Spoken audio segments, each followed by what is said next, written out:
Hi dear student friends, आज हम बात करने जा रहे हैं हमारे जो सेम 5 का पेपर है 5 इकोनॉमी केस है। इसमें 2 पॉइंट मैं चलाने वाला हूँ। एक तो जो IMF और वर्ल्ड बैंक का है वो टॉपिक, और दूसरा एक और है जो WTO वाला है वो। ये दोनों टॉपिक मैं पढ़ाने जा रहा हूँ। आज इसके बारे में हम पढ़ रहे हैं बेसिक इंफॉर्मेशन, ठीक है। तो उसमें सबसे पहले तो हम क्या क्या उसमें पढ़ना है वो देख लेते हैं। तो पहले तो उसका इंट्रो देखना है, फिर उसके बाद IMF को देखना है, और उसके बाद वर्ल्ड बैंक को देखना है। IMF को देखना है तो उसमें कौन सा पॉइंट कब स्टार्ट हुई थी, उसके बाद उसके ऑब्जेक्टिव कौन से हैं, उसके बाद उसके फाइनेंशियल जो रिसोर्सेज हैं वो कौन से हैं, उसके बाद उसके जो स्कोप है, वो जो स्कोप में वर्क कर रही है वो कौन से हैं, और इंडिया और उसका क्या रिलेशन है, ठीक है।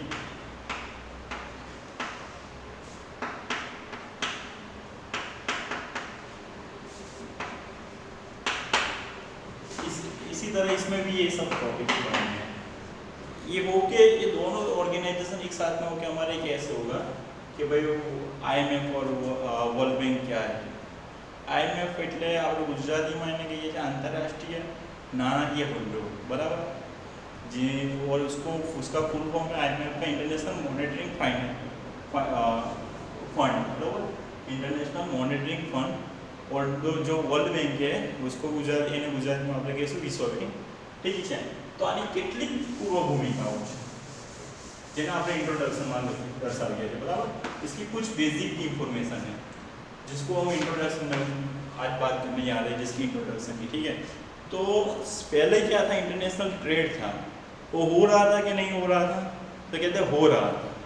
वो हो रहा था तो किस तरह से हो रहा था, तो कहते हैं कि भाई जो इंटरनेशनल ट्रेड था उस इंटरनेशनल ट्रेड में एक स्टेट, एक कंट्री दूसरी कंट्री से अगर बिजनेस ट्रेड करता था तो वो क्या करता था कि भाई वो जो चीज़ की इंपोर्ट करता था उसके बदले में क्या देता था, उसको सोना देता था, गोल्ड दे देता था, उसका हर चीज़ का दाम तय होता था और उसके मुताबिक वो देता था।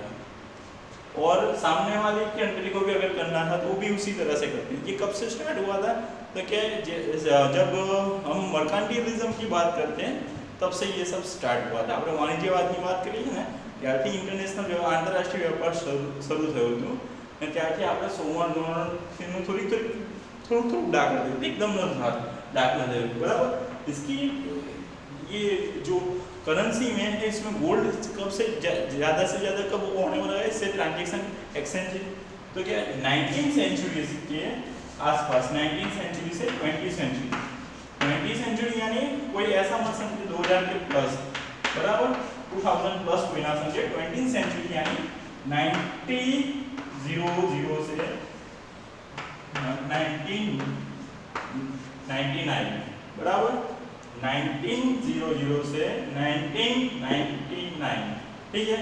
ये 20वीं सेंचुरी हम इसको कहते हैं। बाद में उसके बाद जो आ गया क्या, 21st सेंचुरी, बराबर। ये 19वीं सेंचुरी थी जो 1800 लेके 1899 तक जो टाइम जो था तब ये था, और उसकी ये 20वीं सेंचुरी जो थी उसकी थोड़ी स्टार्टिंग में होता है।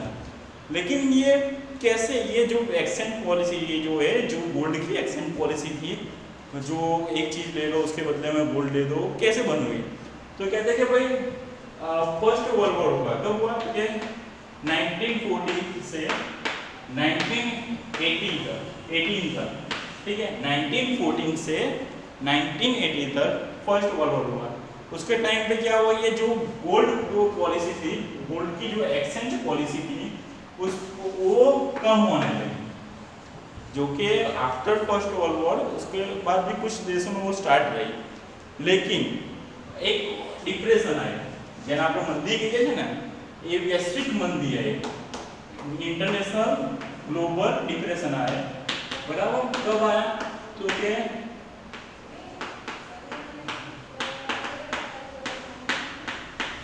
कब आया तो 1929 ये ग्लोबल डिप्रेशन आया। उसके बाद क्या हुआ, जो इंटरनेशनल ट्रेड में जो गोल्ड का एक्सचेंज हो रहा था वो कम हो गया। જે આંતરરાષ્ટ્રીય વ્યાપારમાં જે સુવર્ણ ધોરણની જે પ્રથા હતી, સોના દ્વારા જે આપ લે કરવાની જે સિસ્ટમ હતી ઇમ્પોર્ટ एक्सचेंज કરવાની, એ ઓછી થઈ ગઈ ને પછી उसके बाद में क्या हुआ कि जो कुछ कंट्री थे वो अपनी इंपोर्ट पॉलिसी को बढ़ाने के लिए वो, क्योंकि डिप्रेशन में तो ऑलरेडी थे, मंदी में तो ऑलरेडी था, तो પછી એ લોકો પોતાના જે બિઝનેસ છે અને પોતાની કરન્સી છે દેશને આગળ વધારવા માટે, उसको अपनी कंट्री को आगे बढ़ाने के लिए वो ऐसी ट्रेड पॉलिसी बनाने लगे जिससे जो इंपोर्ट हो रहा था उसमें लॉस हो रहा था, यानी सामने वाली कंट्री को लॉस हो रहा था।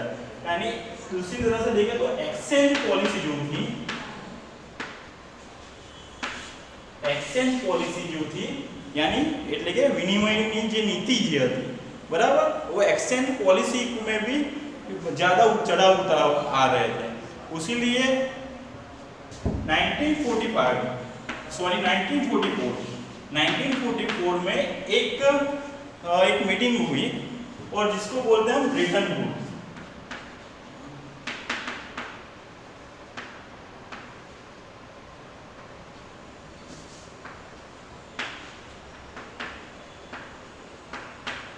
ये जो ब्रिटन वुड में एक लोकेशन है ब्रिटन वुड, वहां पे ये कमेटी बैठी। इसमें दो प्लान आए, एक था यूएसए का और एक था ब्रिटेन का, यूके का यानी, ठीक है, एक यूएसए का था और एक ब्रिटेन का था, ठीक है।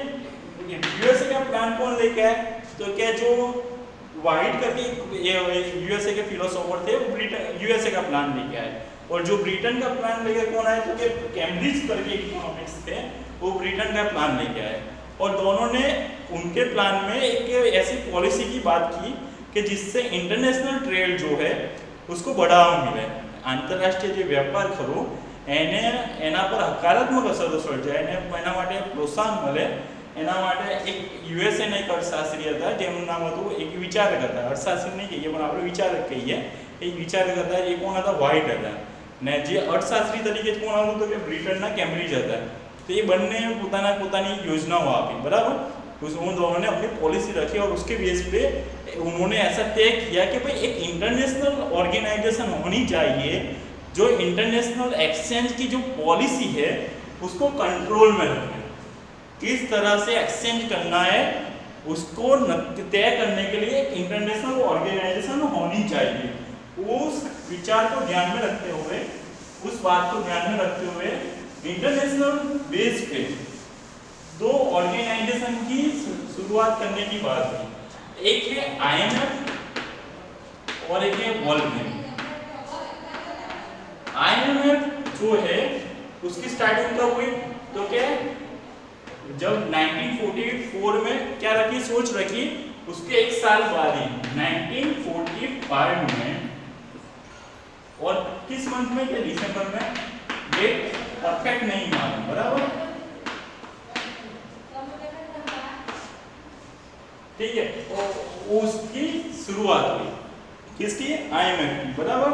और उसने अपनी एक्टिविटीज, उसकी काम कब से स्टार्ट करने के शुरू किए तो क्या 1947 से, ठीक है, उसकी शुरुआत 1945 में हुई और उसके वर्क कब से स्टार्ट हुए 1947 से। इसी तरह वर्ल्ड बैंक जो है उसकी शुरुआत भी हुई, कब से हुई तो क्या 1945 में वो भी शुरू हुई, और कब तो क्या 24 में 1945 में वो भी शुरू हुई, और उसकी एक्टिविटीज कब से स्टार्ट हुई तो 1946, इसकी बोले 1947 से हुई लेकिन इसकी 1946। ये दोनों के बीच में डिफरेंट क्या है तो ये जो आईएमएफ है वो शॉर्ट टर्म का, शॉर्ट टर्म की लोन देती है, इंटरनेशनल जो भी कंट्री है वो सब कंट्री को शॉर्ट टर्म की लोन देती है, और ये वर्ल्ड बैंक है लॉन्ग टर्म की देती है, ठीक है।